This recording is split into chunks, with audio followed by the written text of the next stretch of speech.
Welcome to Penrose Learning, where we make understanding easy. You'll start now by confirming prerequisites. Make sure your Chromebook supports the method you choose: Chrome Remote Desktop for easiest setup or USB-C Alt Mode for direct video.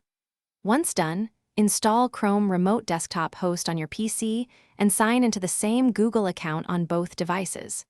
If you prefer hardware, check your PC's USB-C port for DisplayPort Alt Mode and get a compatible cable. Otherwise, proceed with the remote method and create a secure PIN for remote access.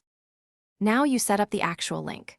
For Chrome Remote Desktop, enable remote access on the PC, verify the host shows online, then open the app on your Chromebook and choose the PC.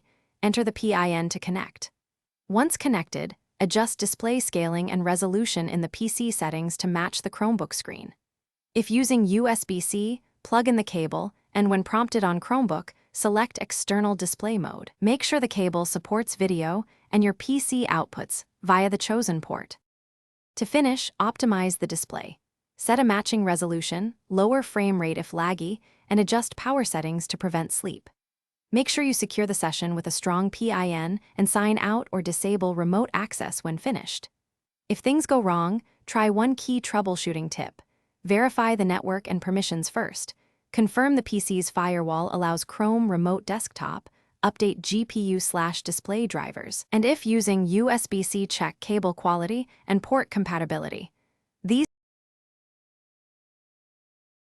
Thanks for watching. If this was helpful, leave a like and consider subscribing. See you next time.